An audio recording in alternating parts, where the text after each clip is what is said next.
안녕하세요. 밤투자 커뮤니티 멘토를 맡고 있는 이빨톡톡입니다. 오늘은 일단 유가에 대한 이야기를 한번 해볼 건데요. 이 영상은 한 2주 전에 준비를 했다가 이제 뭐 수익 스토리 막 최근에 많이 올라가면서, 그러니까 우리가 수익이 난 걸 가지고 결과물을 가지고 앞으로 어떤 흐름이다 이런 부분들을 좀 설명을 많이 드리면서 앞으로 이제 방향성 스탠스를 어떻게 잡아가야 되는지,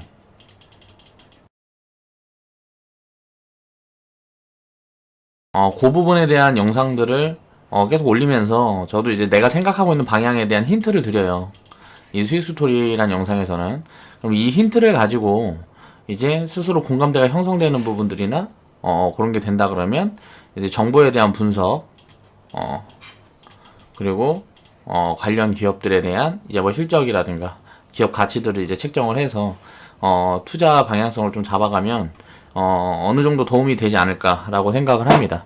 제가 이제 과거에는 이제 처음에 이제 유튜브를 시작할 때는 종목에 대한 이야기도 굉장히 많이 하고 막 종목 추천도 하고 했는데, 그거는 이제 내가 리딩을 하면서 그 결과물들이 만들어지고 하는 과정들을 이제 같이 경험하지 않고 있다 보니까 이게 문제가 뭐 조금 단기적으로 조금만 밀리거나 뭐하거나 하면 난리 부르스를 치는 거예요.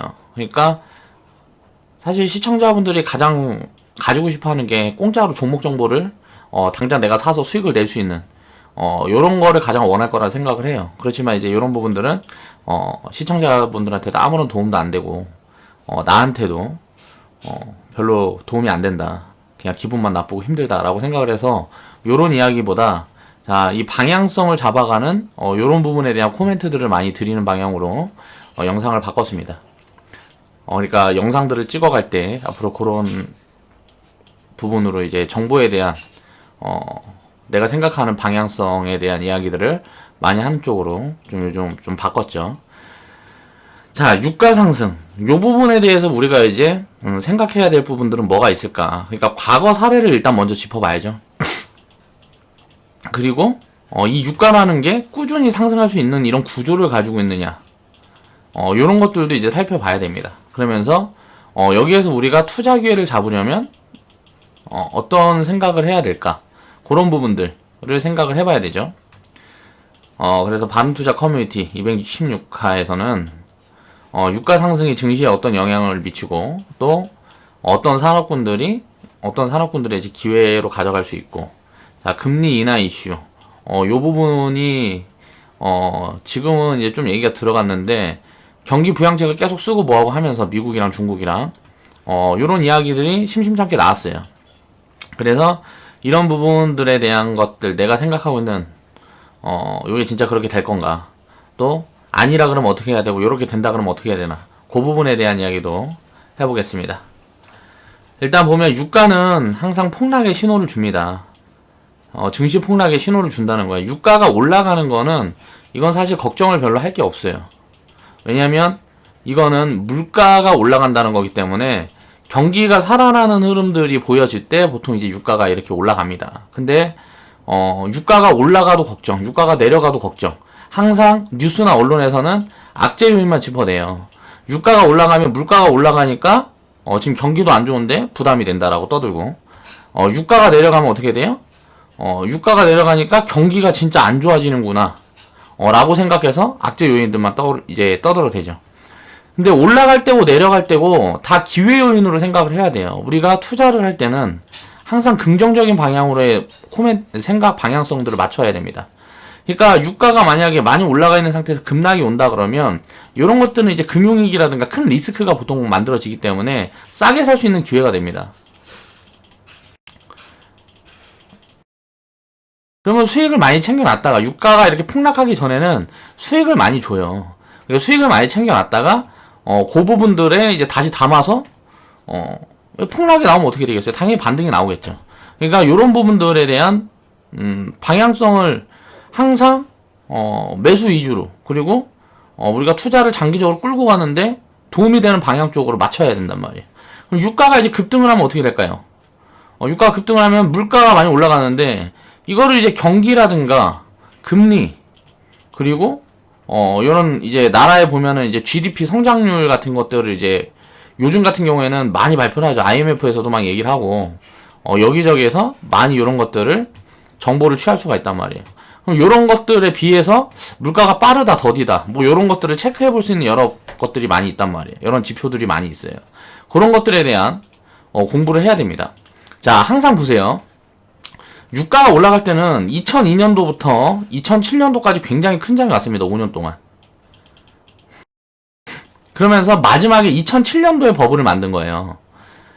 이때가 이제 장단기 금리차 역전. 장단기 금리차가 역전이 되면서 이제 뭐 금리 인하 코멘트들 나오고, 금리 인하되면 어떻게 돼요? 버블을 보통 키우죠.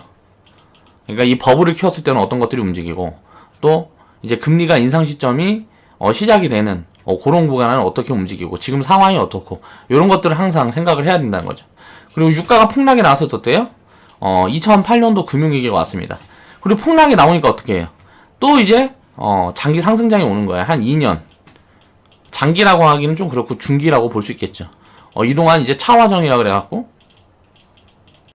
자, 화학 같은 경우는 어때요? 자, 유가가 급락했으니까 이 이후에 1, 2년간 실적이 굉장히 좋아지는 거예요. 유가 급락을 했으니까 화학 제품을 갖다 만들어 팔면 이익이 많이 남는 거죠.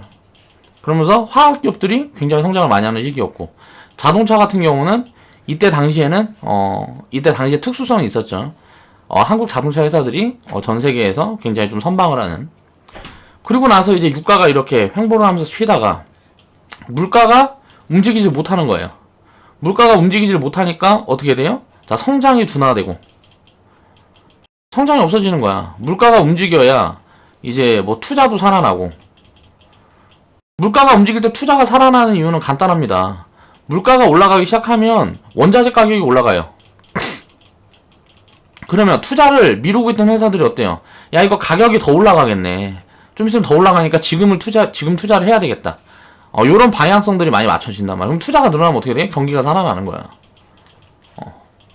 그러면서 당연히 경제 자체가 이제 성장을 하게 돼요. 그래서 물가는, 항상 유가는 올라갈 때 보면 경제 성장을 보통 따라갑니다. 경제 성장이. 그리고 유가가 내려갈 때는 경기 둔화가 따라와요.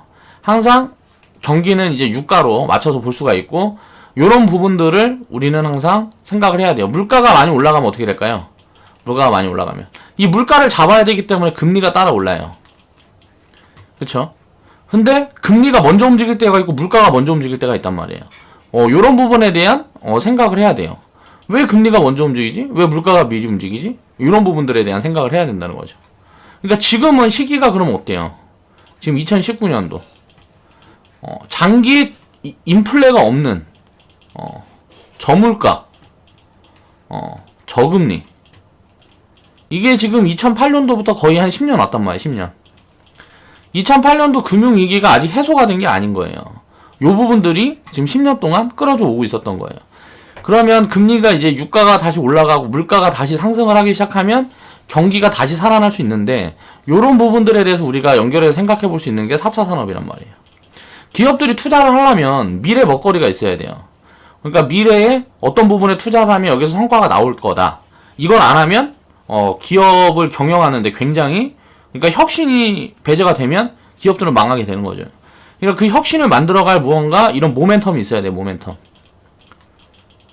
모멘텀이 있기 때문에 투자가 살아나면 어떻게 돼요? 우리가 생각을 하면 투자가 살아나면 고용이 살아나요. 고용이 살아나면 어떻게 돼요? 소비가 살아나죠. 그러니까 모든 게 이렇게 연결이 된단 말이야.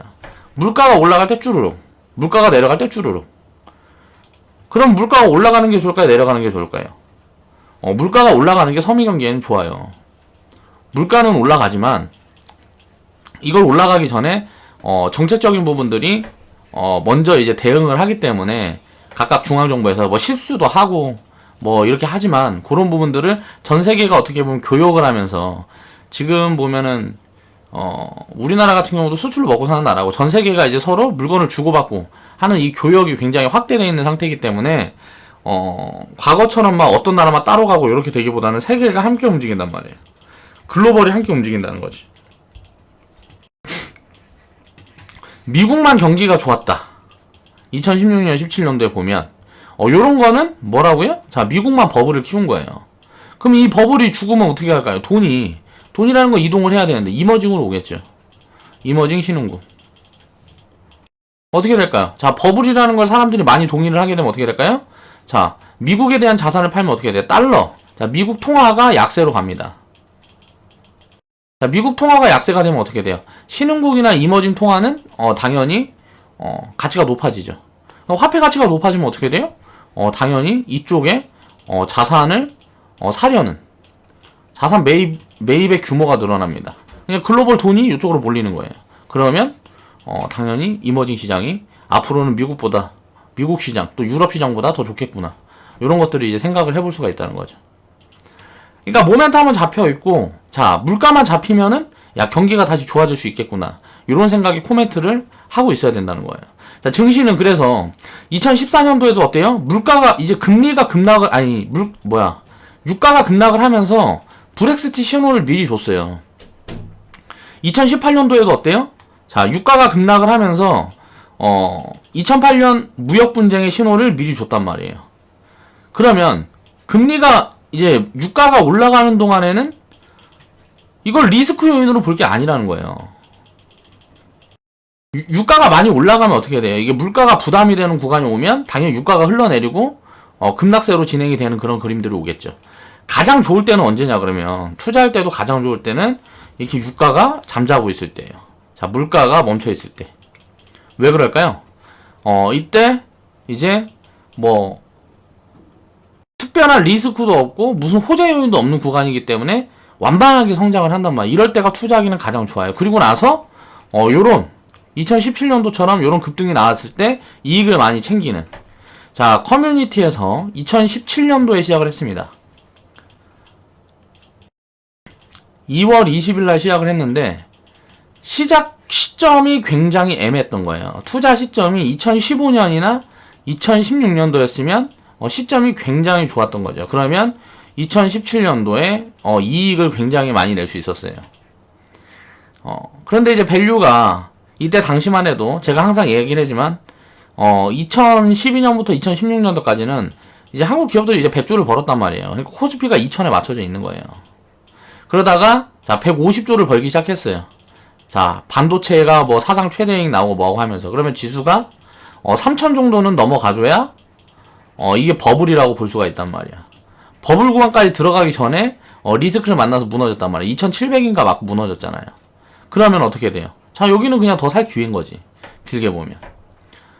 증시가 버블이 없을 때, 자산 가격이 버블이 없을 때는 무너지면 어떻게 돼요? 가치를 물고 있기 때문에 이 무너지는 폭들이 무조건 제한될 수밖에 없다는 거지. 그러면 지금은 얼마를 버냐?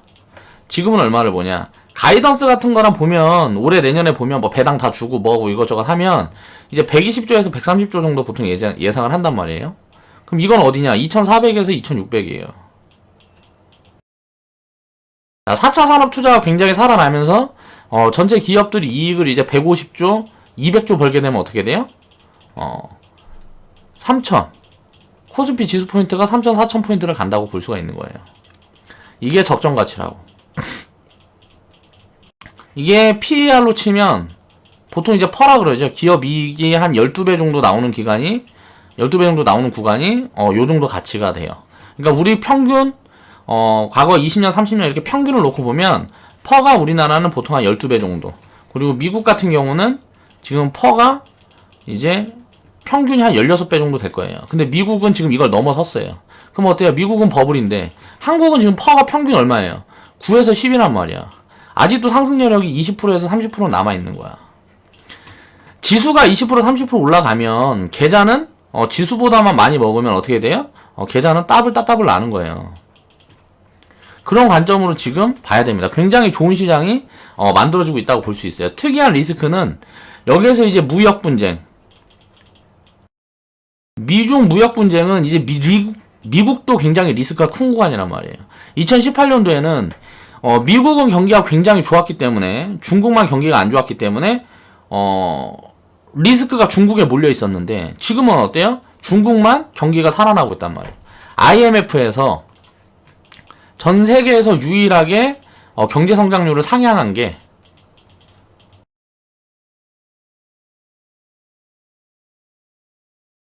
미국이고 유럽이고 뭐 다 둔화예요.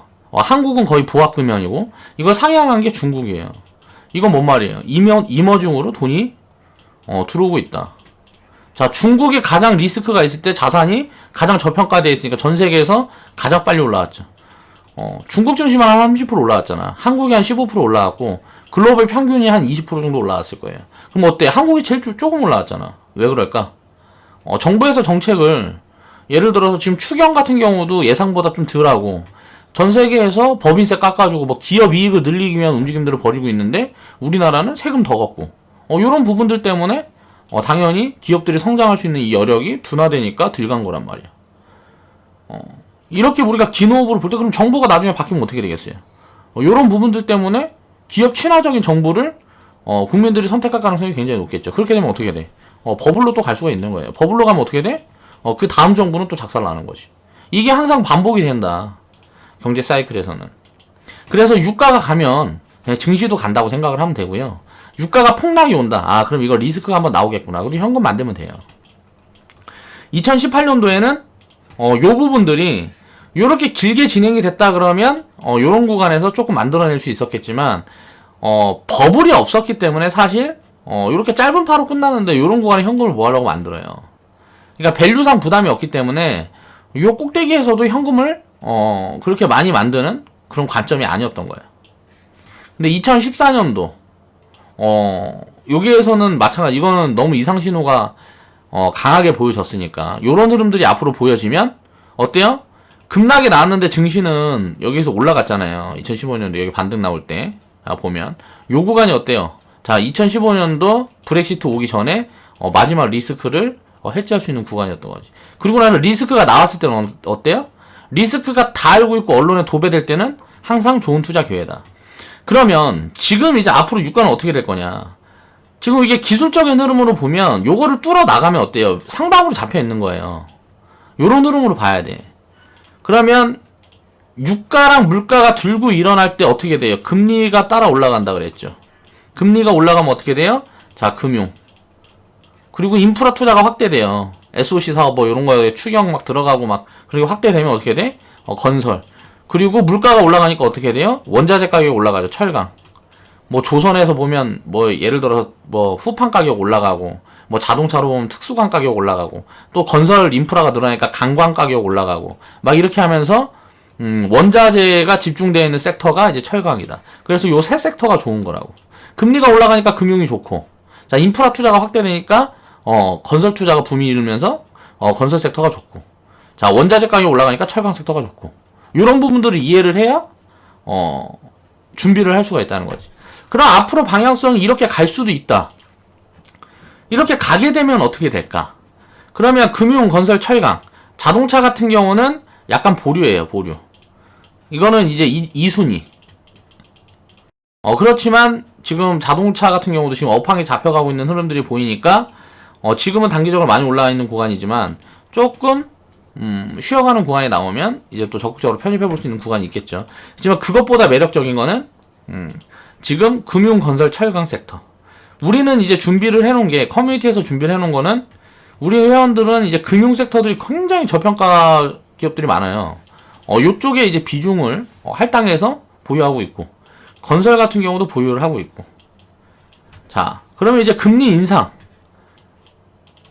금리를 다 인하를 떠드니까 올해 하반기부터는 경기가 살아나기 시작하면 자 인상 기조로 갈 가능성이 굉장히 저는 높다고 보고 있어요. 다 금리 인하를 떠들 때는 금리 인하가 나오지 않을 가능성이 높아요. 자, 그럼 금리를 인하를 하게 되면 어떻게 될까요? 증시는 날아갑니다. 이렇게 될 가능성이 굉장히 높아요. 이렇게 됐을 때는 금리를 인하했을 때는 오히려 성장주가 움직여요. 금리를 인하한다는 건 어때요? 경기가 힘들다는 건데 사람들이 성장에 목마르게 돼. 그래서 성장주들이 보통 날아가는데 성장주의 대표적인 게 바이오가 있겠죠. 그리고 반도체가 있겠죠. 그러니까 이런 흐름들을 생각을 하고 자 인상 사이클이 나오면 요쪽에서 밸류 매력이 있는 것들을 먼저 추려놓고 그런 거를 포트의 베이스로 깔아요. 그러니까 전략 같은 경우는 이제 바이오 반도체 같은 경우는 어때요? 이게 인상 기조로 가는 게 아니고 글로벌이 금리를 진짜 인하하면서 버블을 키울 수도 있겠구나. 왜? 트럼프는 어때요? 자 유가 올라가는 거 싫어하잖아. 이거 싫어해. 그러니까 트럼프 말대로 되면 어떻게 돼요? 유가를 잡겠지 나중에. 그리고 트럼프가 얘기하는 게 또 싫어하는 게 뭐예요? 금리 인하를 싫어하잖아. 이게 트럼프가 생각하는 대로 만약에 그렇게 된다 그러면 어떻게 돼요? 자, 증시는 버블로 가는 거고, 트럼프가 생각하는 방향이 아니고 트럼프의 스탠스가 바뀐다거나, 아니면 트럼프가 미국이 지금 하원 같은 경우가 이제 트럼프가 한다는 건 다 반대를 할 거란 말이에요. 자, 하원은 어떻게 해요? 이제 민주당이 먹었잖아. 트럼프는 공화당인데. 자, 예산을 편성하는 거는 하원에서 한단 말이야. 미국에서 보면. 그러면은 트럼프가 무슨 예산 내놔라 뭐하라 하면 민주당에서는 전부 반대를 할 거란 말이야. 거의 다 반대한다고 보면 되죠. 그러면 요런 구간에서 트럼프 말대로 안 되면 어떻게 될까요? 당연히 장기 사이클로 갈 수 있는 가능성들이 열려 있다고 봐야 되는. 그럼 양쪽 다 방향성들을 맞춰 놓으면 돼요. 바이오 같은 경우는 굉장히 애매하니까 요거는 이제 좀 예외로 치고, 반도체, 금융, 건설 섞어서 포트 베이스 깔아놓으면 어때요? 뭐 반도체는 이제 뭐 디스플레이도 포함된다고 봐야 돼요. 저는 그렇게 보고 있습니다. 일단 그러니까 반도체 디스플레이라기보다 IT. 자, IT 금융 건설을 베이스로 깔아서 한 50% 정도 깔아놓고 50%나 뭐 한 60% 정도 깔아놓고, 나머지를 뭐 테마든 뭐든 뭐 나머지 섹터분들이든 요 업황 좋은 것도 요런 것들을 섞어주면 포트 정비는 완료가 되는 거야. 요런 관점으로 섞어놓고 먼저 튀는 거 수익으로 챙기면 돼요. 그러면서 또 저평가되어 있는 것들 보이면 그런 것들 사모아 놓고, 저평가되어 있는 것들이 잘 안 보인다 하면 현금 늘려놓고. 자, 그래서 이제 금리가, 이제 유가가 이렇게 올라가는 방향에 대한 이야기를 했습니다. 그러고 금리가 계속 유가가 계속 올라가면서 물가 상승을 강하게 만들 수 없는 요인이 또 뭔가를 우리가 생각을 해봐야 되는데, 그런 부분들이 뭐냐를 보면 2021년도부터 보면 전기차가 보급이 본격화됩니다. 그러니까 내후년부터요. 내후년부터 전기차 보급이 본격화되면 어떻게 될까요? 이제 유가, 어떻게 보면 석유, 그러니까 이쪽에 60%는 자동차에서 소비를 해요. 자동차에서. 자, 근데 어때요? 자, 석유에서 전기로 에너지가 바뀌면 어떻게 될까? 이렇게 바뀌어가는 과정이 2021년도부터 나오면, 야, 이거 요런 거를 빌미로 유가가 만약에 올라갔다 급락하는 흐름들이 나오거나 이렇게 횡보하다가 급락하는 흐름들이 나오면 이거는 금융위기 같은 게 한 방 올 수 있겠구나. 자, 지금부터 2년 후나 3년 후쯤 이런 걸 미리 준비하려고 그러면 2020년도 말부터는 좀 준비를 하면 좋을 것 같고, 이 이전에는 특별한 리스크 요인들이 많이 보이지 않는다 그러면 증시는 많이 올라가든 올라가지 못하던 굉장히 좋은 흐름으로 진행될 가능성이 높다 라고 우리가 또 생각을 해볼 수가 있는 거죠. 그럼 유가는 과거처럼 이게 2002년에서 2007년도처럼 이렇게 쭉 뻗어갖고 뭐 200불 이렇게 가기는 굉장히 힘들다. 근데 100불에서 130불까지는 갈 수도 있다고 열어놔야 되겠구나 라고 생각을 하고 전략을 세우면 된다는 거지. 이런 전략들을 어떻게 세워갈지, 그런 부분에 대한 코멘트들은 너무 양도 많고 복잡한 부분들이 많아서 하나하나 우리 회원분들한테 이제 설명을 해나가고, 나머지 부분들은 이제 스스로 공부를 한번 해보세요. 그러니까 리스크가 나오기 전에 이런 유가 급락 흐름들이 먼저 이렇게 포착이 된다. 여기 빨간색 동그라미 쳐놓은 부분들이 자 포착이 된 거예요. 브렉시트는 요 신호가 왔을 때 굉장히 오래도록 좋죠. 5개월, 6개월. 자, 증시는 안 빠지고 유가만 빠진다는 건 좀 이상한 거거든. 자, 그리고 나서 2018년도에는 대응하기가 굉장히 좀 어려웠습니다. 왜냐하면 버블도 없었고, 돌발 악재로 이제 요렇게 이제 무너진 부분들이 나온 거기 때문에, 그러니까 뭐 미중 무역 분쟁 요런 부분들 때문에 요렇게 나온 거기 때문에 대응하기가 굉장히 어려웠어요. 2018년도에는 그럼 어때요? 이때는 요 위에 구간이 아니어도 요 구간에 포착을 할 수 있는 가능성이 굉장히 높았죠. 뭘로요?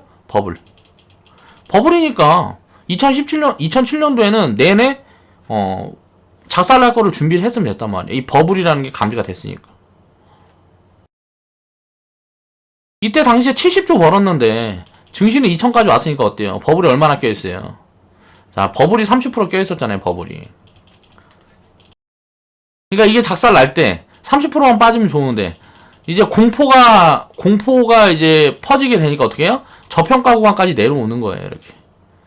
저평가 구간에서 저평가인 걸 다 확인을 하고, 사람들이 투자를 이제 적극적으로 하면 어떻게 돼요? 공매도 같은 거 쇼커버링 나오면서, 증시가 이제 급반등을 하고, 바로 흐름이 좋아지는 거고.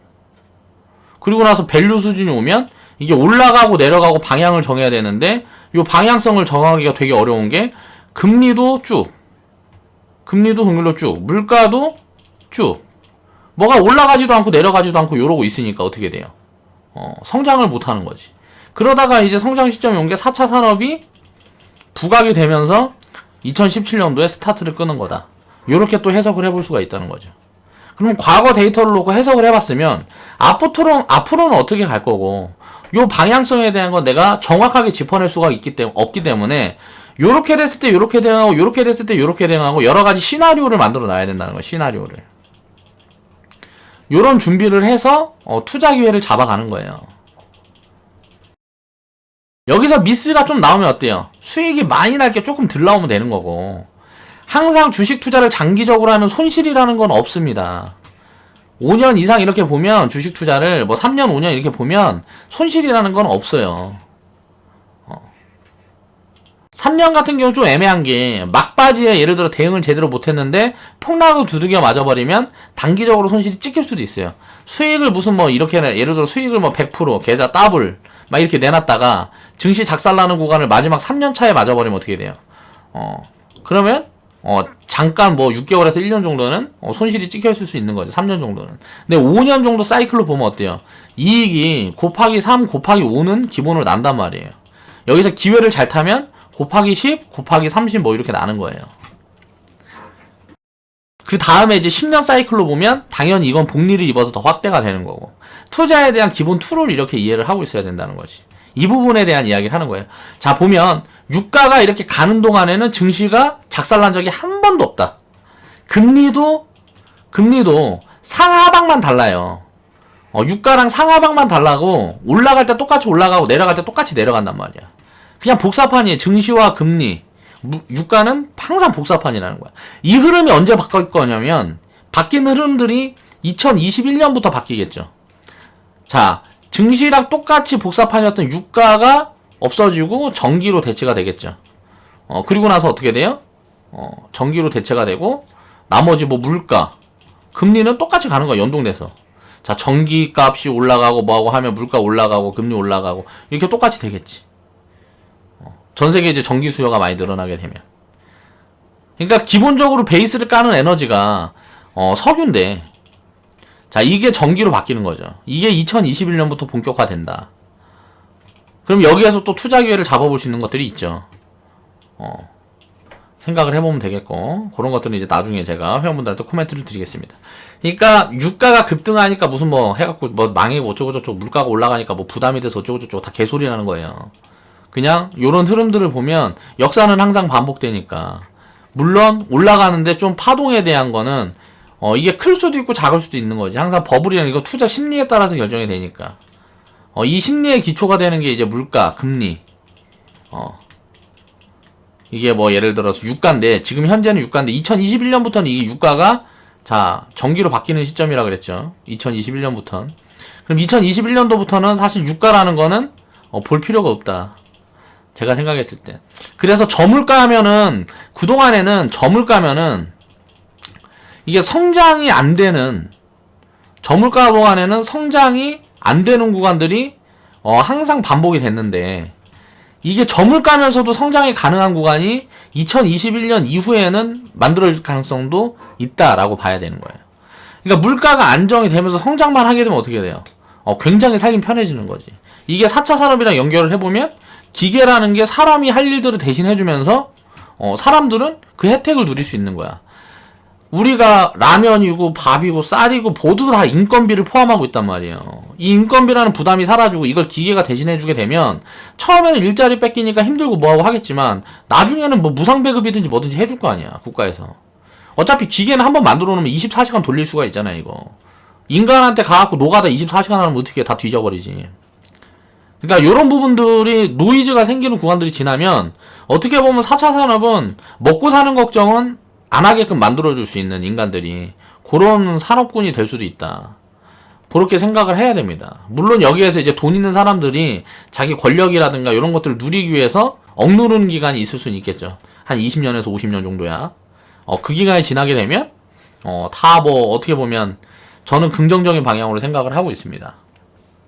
그래서 유가는 항상 폭락의 신호를 준다. 2018년도에는 유가를 보고 대응을 하는 게 아니고 이 버블이라는 거 구간 동안 어떻게 돼요? 차곡차곡 챙겨놨어야 되는 거고 2014년도에는 어때요? 이때는 버블이 없었어요. 버블이 없었는데 어때? 이 리스크 요인이 미리 나오는 이런 부분들이 만들어졌기 때문에 일부만 대응을 했으면 됐죠. 자, 많이 안 빠지잖아. 2015년에는 뭐 브렉시트니 뭐니 막 해도 많이 안 빠지잖아. 이게 왜 그래? 버블이 없으니까 많이 안 빠지는 거야. 버블이 없을 땐 대응을 안 해도 된다는 얘기를 하는 거예요. 2018년도에는 좀 많이 빠진 것 같지만 이때도 버블이 없었기 때문에 요런 폭락이 안 나오는 거예요. 2018년도처럼 이런 막 마이너스 70% 이런 폭락이 안 나오는 거예요. 자, 지수 포인트로 보면 다 어때요? 조정받을 때 30% 내외로 봤잖아요. 지수가 뭐 30% 내외로 왔다 갔다 하면서 봤잖아. 이거는 버블이 없기 때문에 자, 조정을 이렇게 받는 거고 2007년도 요때는 버블이 엄청 있었으니까 버블이 끼면 어떻게 돼? 이렇게 되는 거라고. 근데 이렇게 작살이 나면 엄청난 기회가 되는 거지. 버블이 꼈다 작살이 나면 정말 이거는 엄청난 기회가 되는 거야. 이런 사이클들을 읽을 줄 알면. 그래서 지금 앞으로 이제 버블이 오느냐 안 오느냐는 기업들이 버는 이익들을 보고 제가 생각했을 때 뭐 몇 년 있으면 150조에서 200조 못 벌겠어요. 2020년 되면 전 150조는 넘을 거라고 보고 있습니다. 기업들이 총 이익을 산출해보면 그러면 어때요? 지수는 3천이 넘어갈 거라고 저는 보고 있어요. 2020년도에는. 그럼 요 구간부터 적극적으로 좀 챙겨가는 시점을 봐야 되는 게 2021년도부터는 어떻게 보면 좀 리스크가 좀 예정되어 있지는 않나. 리스크라는 게.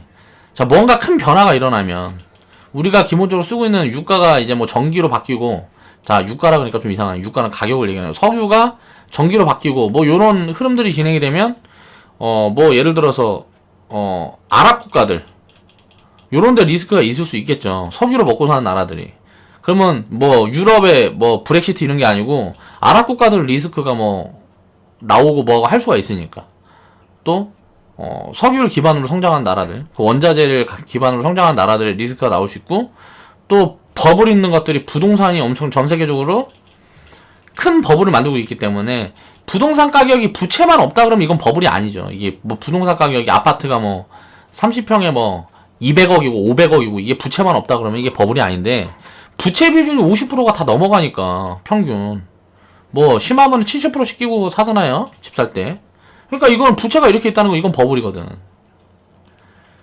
주식시장도 신용이 많이 쌓이면 무너지는 것처럼 부동산도 무너질 때 처참할 거란 말이에요. 이런 리스크가 요쯤에는 올 가능성이 굉장히 높아요.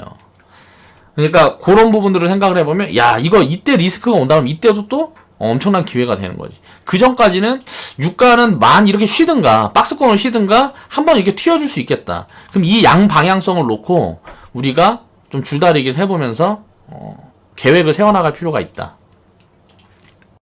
그러니까 유가 이 하나, 유가의 움직임 이 하나를 가지고도 굉장히 여러 가지 방향성을 잡아가고 투자 기회를 잡아낼 수 있는 기회들이 온다는 거죠. 생각을 해볼 수가 있다는 거지. 유가로 보는 시그널. 자, 유가가 처음 움직였을 때 차화정들이 움직였어요. 자, 금융업, 건설업, 철강업. 자, 이게 언제예요? 2002년부터 2007년까지. 그리고 나서 다시 유가가 움직였을 때 어때요? 가장 많이 움직였던 게 운수장비, 화학.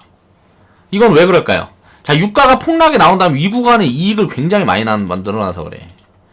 유가가 이제 막 움직였을 때 화학주들이 안 좋았는데 이제 원자재 기업들만 좋다가 화학은 어떻게 보면 중간재라고 볼 수가 있죠. 그러니까 원자재가 쌀 때 그걸 갖고 만들어갖고 중간에 이 마진을 많이 남기면 이익이 많이 남는단 말이야. 2008년도에 이렇게 작살나는 구간에 굉장히 제품 마진을 좋게 만들어 놨다가 이 실적들이 유가가 올라가는 구간에 나온 거예요. 그러니까 유가가 올라갈 때는 화학 섹터는 어떻게 보면 악재라는 얘기를 많이 하는데 오히려 좋습니다. 실적이 이렇게 좋아집니다. 그 이전에 좋아지는 거예요. 그러니까 어떤 거냐면 요런 거예요. 요 구간에 이렇게 유가가 폭락이 나왔던 구간에 마진이 굉장히 좋아져요. 이게 유가가 상승하는 동안에 실적으로 잡힌다고. 자, 유가가 이렇게 상승해 있으면 어떻게 돼요? 나중에 이제 마진이 줄어드니까 어떻게 돼? 폭락이 나오기 전에는. 유가가 하락이 나오기 전에는 마진이 줄어드니까, 점점 밸류가 높아지는 거지. 요때 만들어놨던 이익들이 여기에서 가이던스가 나오고 실적들이 나온단 말이야. 그리고 여기에서 이제 유가가 올라가는 동안에는 계속 안 좋은 부분들이 쌓여가다가, 이제 유가가 무너질 때 주가도 같이 무너지는 거야. 그러니까 이 밸류라는 걸 추적을 하면 이런 것들을 미리 짚어낼 수가 있다. 그래서 어때요? 유가가 2002년, 2007년 처음에 움직일 때는, 자, 금융, 건설, 철강이 폭등을 하죠.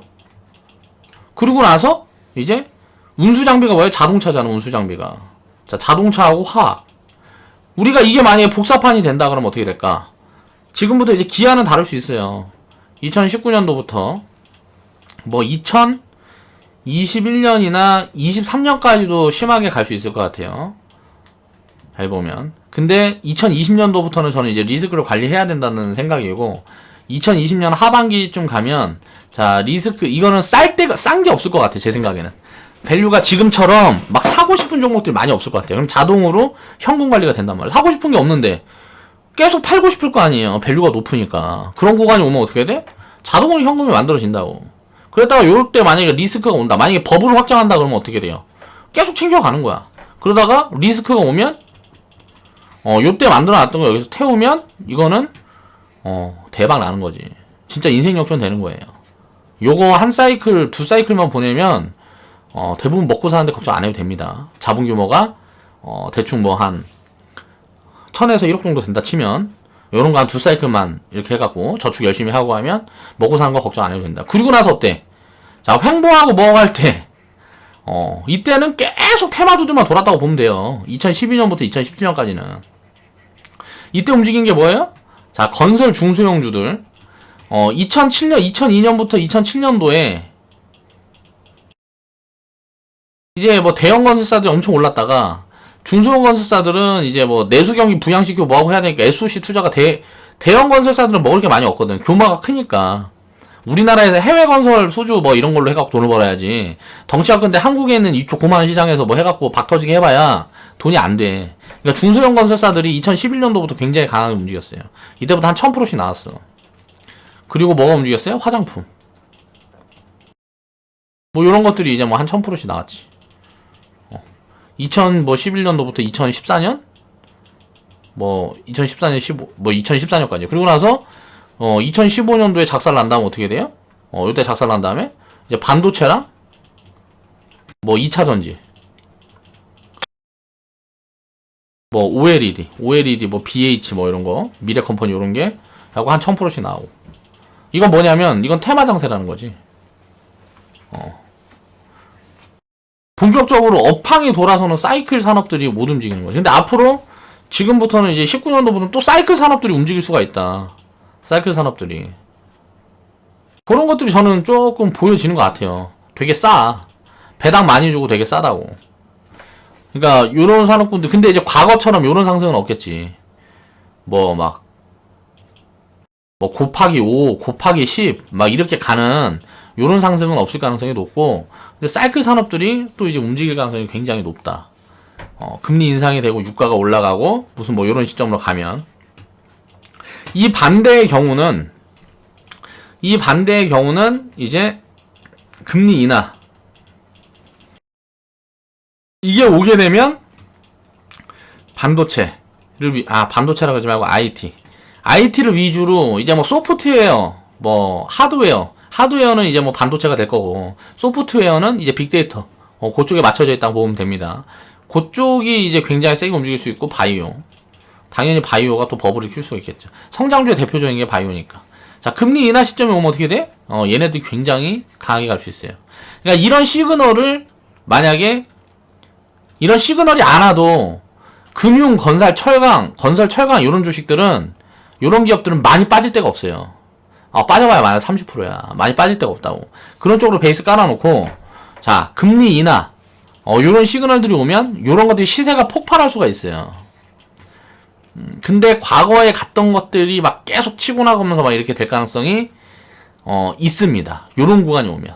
이거는 이제 버블을 키우는 거기 때문에 요 이후는 이렇게 만약에 된다 그러면 2021년도에 무조건 작살 날 거예요.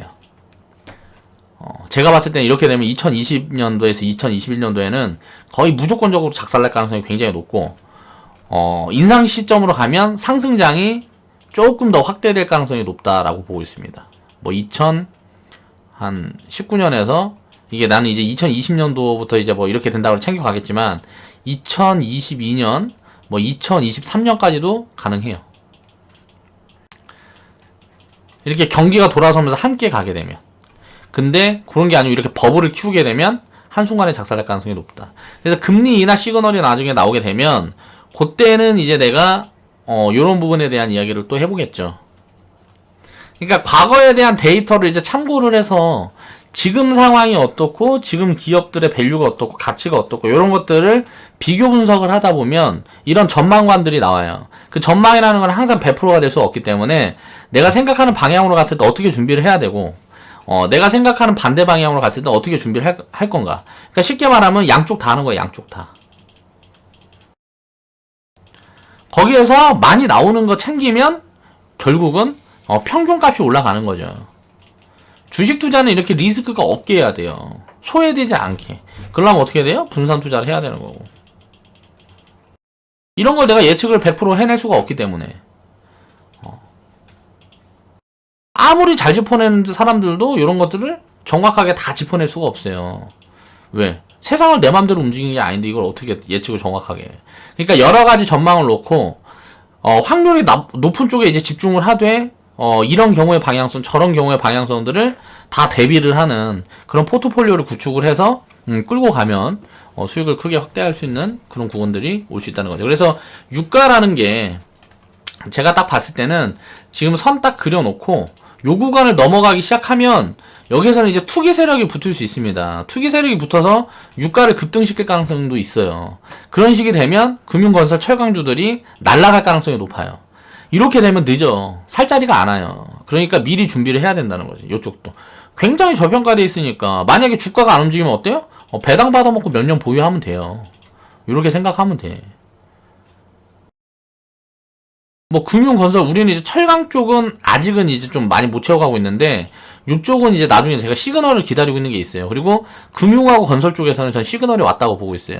그거는 제가 이제 회원분들한테만 따로 이제 나중에 코멘트를 해드리겠습니다. 그래서 금융건설 쪽들은 우리는 이제 포트의 비중을 채워놨단 말이에요.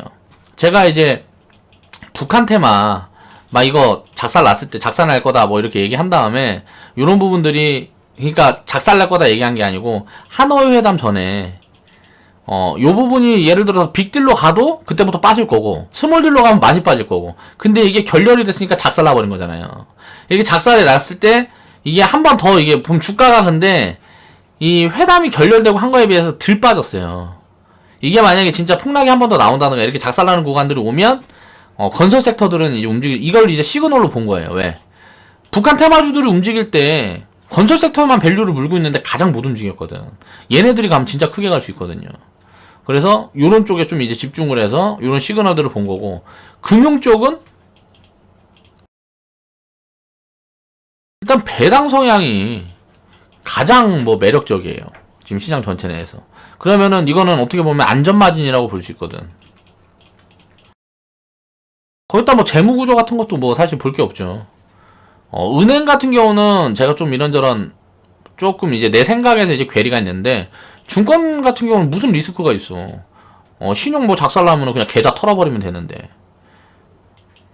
그러니까 이런 부분들에는 또 호재도 있는데 여기에서 시그널 나온 거는 거래세 인하.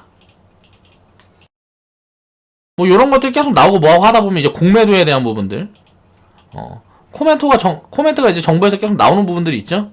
이런 부분들이 이제 좀 긍정적으로 작용을 하면 어떻게 돼요? 그러니까 쉽게 말하면 시장에 돈이 많이 돌면 증권주들은 가는 거예요. 그러니까 이쪽에 좀 포커스를 맞춰서 이제 우리는 비중을 많이 채웠죠. 이거 힌트를 너무 많이 준 것 같다.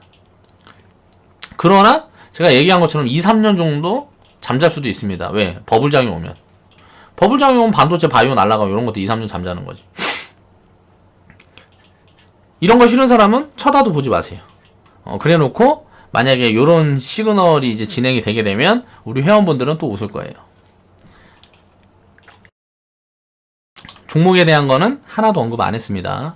나중에 욕하고 뭐하고 해봐야 들어올 사람 하나도 없어요. 그러니까 스스로 판단을 해서 자기가 결정을 하는 거지. 투자는 이거는 내가 생각하고 있는 내가 생각하는 방향성이에요.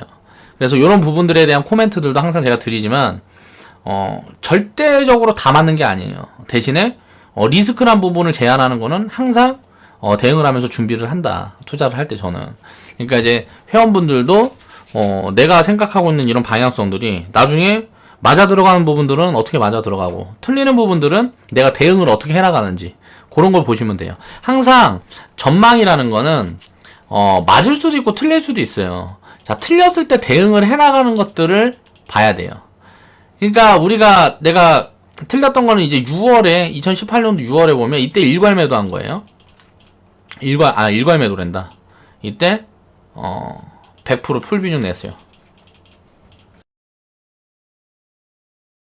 이때 풀비중 냈을 때 어떻게 됐어요? 10월 폭락 맞았으니까 착살 났죠. 자, 10월 이후에 내가 대응을 어떻게 해갔나? 요런 것들을 봐야 돼요. 회원분들은 요런 것들을 기억해야 돼요. 그래야 다음에 써먹을 수가 있죠. 자, 전망에 맞아 들어갔을 때는 어떻게 하나? 간단하잖아요. 자, 테마 같은 경우 어때요? 쉽게 말하면 뉴스에 파는 거지 뭐. 뉴스에 팔 때는 뭐예요? 밸류 매력이 없는 것들은 다 치우는 거잖아요. 밸류. 그러니까 가치가 매력이 없는 것들은 어때요? 이거 올라갔다고도 이렇게 꺼진다고. 한진카 우선주 같은 것도 보면 이렇게 꺼질 수밖에 없어요. 왜? 밸류가 부담이 생겼으니까 꺼져야지. 어디까지 꺼진다고? 저평가까지 꺼진다고, 꺼질 때는.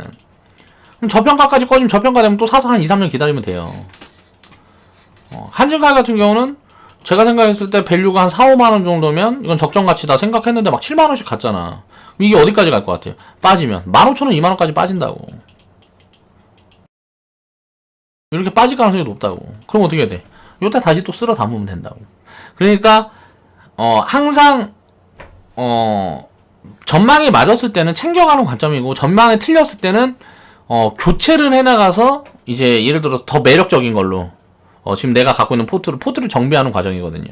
그러니까 요런 것들을 어떻게 해나가는지 요런 부분들에 대한 코멘트하고 그 대응 같은 부분들을 회원분들은 잘 이제 뭐 기억해 두시면 나중에 똑같이 반복만 하면 됩니다. 자, 오늘은 그래서 유가 상승이 증시에 어떤 영향을 미치고 유가랑 어때요? 똔똔 이것만 기억하면 돼요. 유가. 자, 금리, 물가, 증시. 그러니까 이게 뭐 유가가 조금씩 출렁거리는 거는 별 의미가 없고 추세를 타고 쭉 올라가면 어때요? 금리, 물가, 증시도 같이 올라가는 거예요. 자, 유가가 추세를 타고 쭉 내려가면 어때요? 아, 요거 리스크가 나올 가능성이 높구나 라고 생각을 하면 돼요. 되게 어렵지가 않잖아요. 뭐 유가가 갔으면 금리가 떨어지고 물가가 막 이렇게 복잡하게 되어 있는 구조가 아니고 올라가면 같이 가고 빠지면 같이 빠진다고. 그러니까 어떻게 돼? 방향성이 연동해서 물가가 지금 예를 들어 유가가 급등 나오면 어때요? 잠깐 이제 뭐 이렇게 빠질 가능성 당연히 빠지겠죠. 급등이 나왔으니까. 근데 어때? 여기서 다지면서 천천히 우상향하는 이런 흐름들이 보이면 어떻게 될까요? 증시도 이렇게 똑같이 간다고.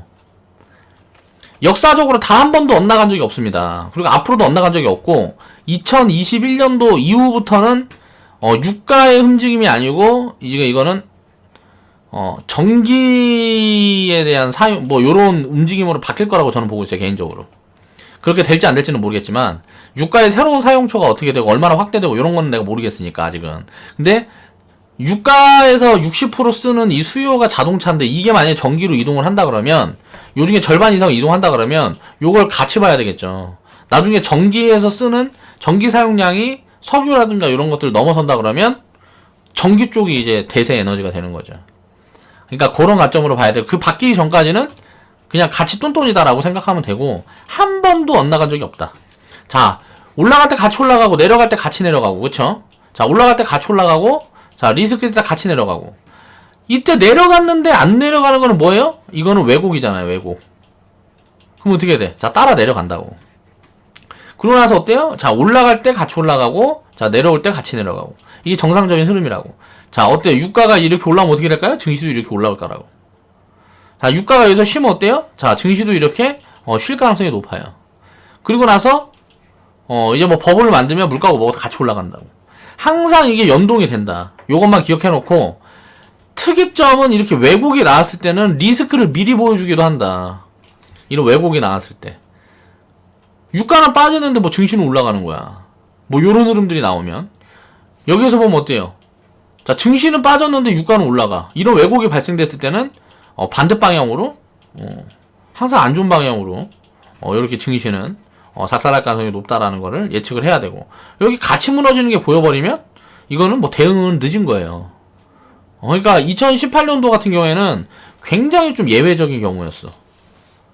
요런 흐름들을 뭐 시그널을 미리 볼 수가 없었던, 유가라는 게 10월달에 폭락을 했으니까. 내가 회원분들이랑 생방하고 뭐하고 하는 내용에서도 요때 이제 유가가 좀 밀리겠구나 했는데, 이런 것들은 다 코멘트를 들었었는데 이렇게 폭락이 나와버릴 줄 몰랐거든, 단기적으로. 이 폭락을 알았다 그러면 당연히 10월달에 요런 리스크들을 예측을 했었겠죠.